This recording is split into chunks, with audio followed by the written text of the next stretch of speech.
Time کم ہے اور پڑھائی زیادہ کرنی ہے۔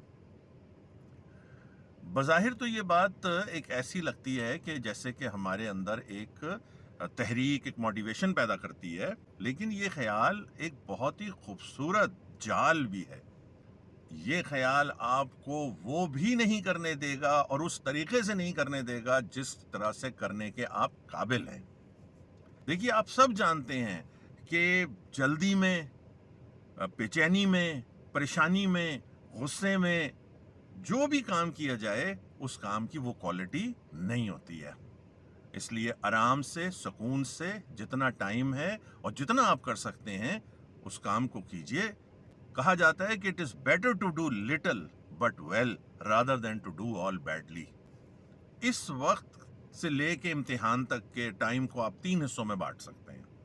نمبر 1، اس وقت سے لے کے امتحان کا آخری منٹ۔ نمبر 2، پیپر سے پہلے کے 2-3 دن۔ اور نمبر 3، پیپر کے وہ 3 گھنٹے۔ اسی طرح طالب علموں کو بھی 3 کیٹیگریز میں بانٹا جا سکتا ہے۔ نمبر 1 وہ جو کہ ساتھ ساتھ چل رہے ہیں اور اب ان کا ریویژن کا ٹائم شروع ہو گیا ہے۔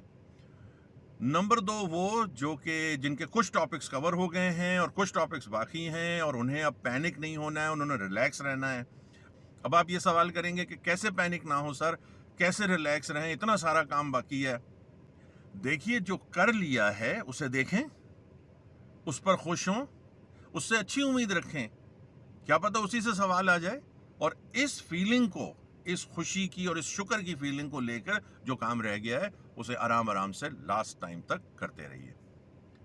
اور تیسرے وہ لوگ ہیں جو میری طرح کے ہیں، جو اسٹرگل کرتے ہیں، جو تھوڑا بہت پڑھا ہے، کلاسیں بھی لی ہیں، کام بہت سارا پینڈنگ ہے، پیپر بھی دینا ہے، ان لوگوں کے لیے میں ایک بات کر رہا ہوں جو کہ آپ باقی سارے دوست بھی اس کو عمل کر سکتے ہیں۔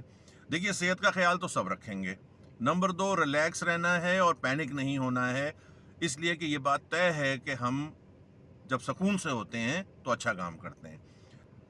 اب وہ اسٹوڈنٹس جن کی تیاری نہیں ہے، دیکھو، سب سے پہلے آپ کتاب اٹھائیں، اس میں چیپٹرز کے نام پڑھیں۔ جیسے ہی آپ چیپٹرز کے نام پڑھیں گے آپ کو کچھ چیزیں ریکال ہوں گی۔ اب ہر چیپٹر کو 5 منٹ دینے ہیں آپ نے۔ 5 منٹ میں شروع، درمیان، آخر اس کو گو تھرو کرنا ہے۔ خاصا ٹائم ہوتا ہے، آپ 5 منٹ میں گو تھرو کریں اور سارے چیپٹرز کو 5-5 منٹ دے دیں۔ دوسرا کام آپ نے یہ کرنا ہے کہ ہر چیپٹر کو 15-15 منٹ دینے ہیں، اور اب یہ کرنا ہے کہ جو ٹاپکس ہیں ان کو مارک کرتے جانا ہے اور ان کی پہلی لائن اور آخری لائن کو پڑھنا ہے۔ اچھا، بظاہر آپ کو یہ لگے گا جب دونوں یہ کام ختم ہو جائیں گے، 5 منٹ والے اور 15 منٹ والے، پوری کتاب پہ سے، تو آپ کو لگے گا کہ یاد تو کچھ نہیں ہوا۔ نہیں، ایسا نہیں ہے، بہت ساری چیزیں آپ کے ذہن میں چلی گئی ہیں۔ یاد رکھیے گا، امتحان میں کچھ چیزیں جو ہیں وہ یاد کرنی ہوتی ہیں اور کچھ چیزیں یاد آ جاتی ہیں۔ اب تیسرا کام جو ہے وہ سب سے امپورٹنٹ ہے، اور یہ کرنا ہے کہ 5 پیپرز اٹھا لینے ہیں اور ایک پیپر کو پورے 3 گھنٹے میں اس پیپر کو دیکھنا ہے، اس کو ریڈ کرنا ہے، اس کو سوچنا ہے کہ کہاں سے سوال آیا ہے، یاد نہیں آ رہا تو پھر سجسٹڈ آنسر سے اس کو دیکھنا ہے، چیپٹر سے اس کو ملانا ہے۔ اس کام میں 3 گھنٹے پورے لگیں گے۔ پورا ایک پیپر کر لیا۔ جب آپ یہ 5 پیپرز ایک ایک کر کے کر لیں گے تو 5 دنوں کے بعد، صرف 5 دنوں کے بعد، آپ اس صورتحال سے جس میں آپ اس وقت ہیں اس سے کہیں بہتر صورتحال میں ہوں گے۔ لائک، سبسکرائب، شیئر کریں یا نہ کریں، مجھے اپنی دعاؤں میں یاد رکھیں۔ اللہ تعالیٰ آپ کو دونوں جہانوں کی بھلائیاں عطا فرمائے۔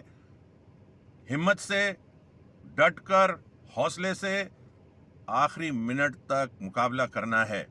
شاباش، اللہ حافظ۔